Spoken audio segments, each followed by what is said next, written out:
Hello people, I am Jaby KOAY, joined by ACHARA KIRK. Yo. We've got a video here called JUNGJAUHAR official teaser. This is a Marathi teaser trailer. Yes. With Mrinal K and Chinmay M. Well, those aren't their names, come on. Let's look at the description here. Written and directed by Digpal. I am not making fun of the names, by the way. I am trying my darndest to say these names. And they don't have the full names for the talent. So Mrinal K and Chinmay M, as well as Digpal L. I don't know what Digpal L did, but that's the director. Directed. Okay, that's, see. This is what happens when you shorten the names. It all gets really confusing. Oh my goodness. I got a funny feeling. I got a funny feeling. Yeah. Okay, so here we go. Let's check this out.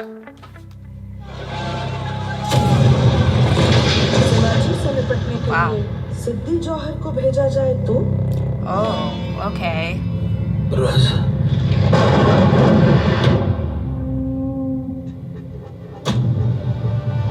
Oh Lord. Damn.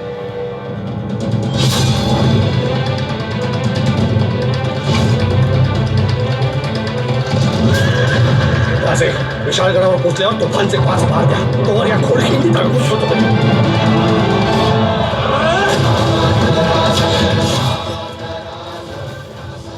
I'm lowering it because of the music, I'm sorry.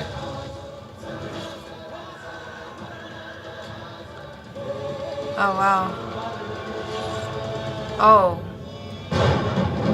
हट्टाला पेटतो त्यालाच मरहट्टा म्हणतात Okay. Okay, alright. I mean, I don't think it's public, but we did a reaction recently to a Canada trailer. Yeah, Canada trailer. What was it called? It was called Bajrangi 2. Yeah, Bajrangi 2. It got blocked, so it's not out, I don't think. Unless this one gets blocked too, in which case no one's gonna see this except for the patrons. But yeah, in any case, this looks really cool. And these epic war films from India always look dope. And there was one shot in particular that blew my mind where you saw this mountain, it was just darkness, right? The silhouette of the mountain peak, and then lightning struck and you saw the soldiers climbing up. That kind of stuff is usually like in a horror movie when you see like a monster or something off in the corner, it's like, but like it's used to emphasize the stealth and strength of the soldiers. I just thought that was cool. I have no idea what the story is exactly. Obviously, the story of Shivaji in Marathi culture is super important. And so I believe this is set in the same time. Now, whether or not this is about Shivaji himself or if it is like just set during that same time, I'm not sure about.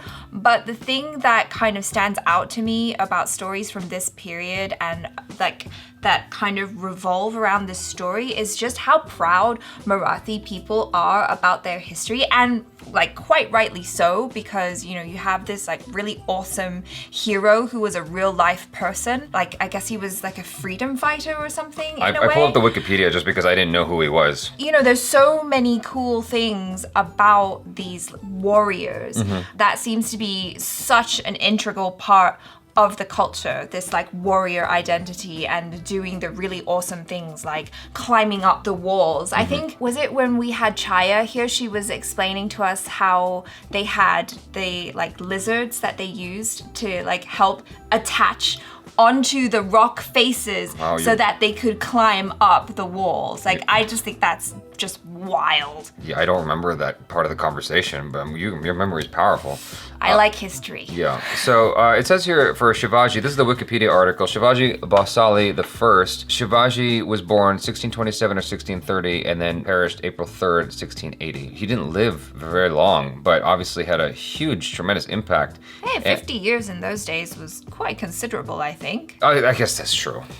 I suppose that's true. I mean, I'm thinking of today's standards. So, was an Indian warrior king and a member of the Bhansali Maratha clan. Shivaji carved out an enclave from the declining Adil Shahi Sultanate, I don't know that word, of Bijapur that formed the genesis of the Maratha Empire. In 1674, he was formally crowned as the Chhatrapati Emperor of his realm at Raigad. Over the course of his life, Shivaji engaged in both alliances and hostilities with the Mughal Empire, Sultanate of Golconda, and the Sultanate of Bijapur, as well as European colonial powers, Shivaji's military forces expanded the Maratha sphere of influence, capturing and building forts and forming a Maratha navy. Wow. Shivaji established a competent and progressive civil rule with well-structured administrative organizations. He revived ancient Hindu political traditions and court conventions and promoted the usage of Marathi and Sanskrit rather than Persian language in court and administration. Wow. Shivaji's legacy was to vary by observer and time, but he began to take on increased importance with the emergence of the Indian independence movement, as many elevated him as a proto-nationalist and hero of the Hindus. Particularly Maharashtra debates over his history and role have engendered great passion and sometimes even violence as disparate groups have sought to characterize him and his legacy. Wow. So, I mean, it's pretty amazing that, you know, this person was around, what, like nearly 400 years ago, but his influence is still felt. Like the Mumbai airport is named after him. Well, it's also a bit divisive too as well, right? That's kind of fascinating that a character that far away in history, that his legacy still has ripple effects through history. It has an impact. Yeah. I have an interest in anything that is kind of like historical drama anyway. I think you've said this in previous reactions we've done, you know, it's just a fun way to learn about history. Right. When you can kind of experience it through a movie, and it looks like they're doing a really good job with the framing and the way it looks and just like the feel of it. Like you get that sense that these guys are hardcore warriors. Right. To what you're saying, apparently a lot of British people care about history in India because this is from the British Library, this portrait of him. So yeah, we probably took a bunch of stuff. I'm sorry, guys. I have no idea why that's there. As you just said, it like basically parroting what I've said in the past, this does seem like a cool way to learn about history through cinema.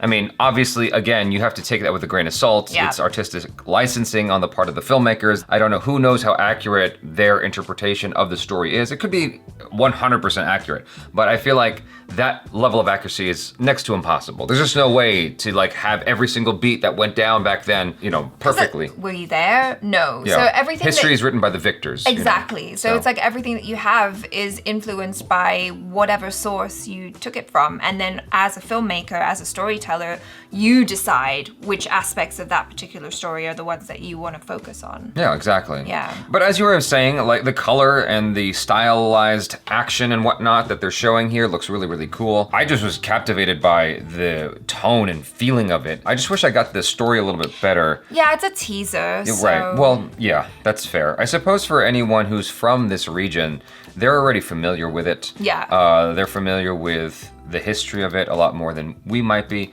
even a lot more than maybe other Indians in other parts of India might be. Yeah. You know, but like, it's cool. I mean, it must be neat to have this as your blood. Yeah. Like where you come from, and then you see this film because... It's like, I come from warriors. Yeah, like, as far as it goes for me, like, everything representative of Italians is like gangsters and stuff. Is like... Depends where you're from, I suppose. Like, you have the blood of Romans if you're Italian. I guess that's fair. Yeah. The great conquerors right there. Yeah, I guess. Yeah. All roads lead to Rome and all that. Sure. Yeah, but this is still not portrayed very nicely. Like, these are portrayed as like badass warriors who were fighting for their freedom. Romans were conquerors. Yeah, they're enslaving like people. Yeah, they're like Genghis Khan. Like, why would you... Let's like distance ourselves from that shit. No one likes to talk about that. They keep making movies about it though. And then you got Mussolini. Oh yeah, no, we don't talk about Mussolini. Yeah, and so and then we got the mafia. It's just like, oh boy, wow, Italians.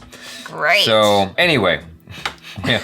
We got a few things we're proud of, and it's pizza, and it's in New York. It's about it. Yeah, I mean, this looks dope. I definitely am inclined to watch it. Hopefully it's something that, I mean, this again, I go back to my question, and I said it in the Bajrangi teaser that no one has watched because it's blocked as of this recording. Well, patrons have watched it, but yeah, yes. But the thing I mentioned in there is that it seems like one of those things that deserves the silver screen. I don't think that we're gonna get that anytime soon. I hope that this is streaming at some point in the States or is available to us here in the States, and I don't have to watch it through a VPN. Because every time we watch something through a VPN, there's just something in the quality that's just not quite right. Something's off, and I don't know what it is. And I have a pretty good setup here to simulate the theatrical experience between like the big TV and the sound system and whatnot. It's not quite the same, but like for most people, it'd be great if they could watch this on the silver screen. I really hope that what happens is, and this is wishful thinking on my part, what happens is that they re-release some of these movies like this, like Bajrangi, that didn't get a silver screen audience,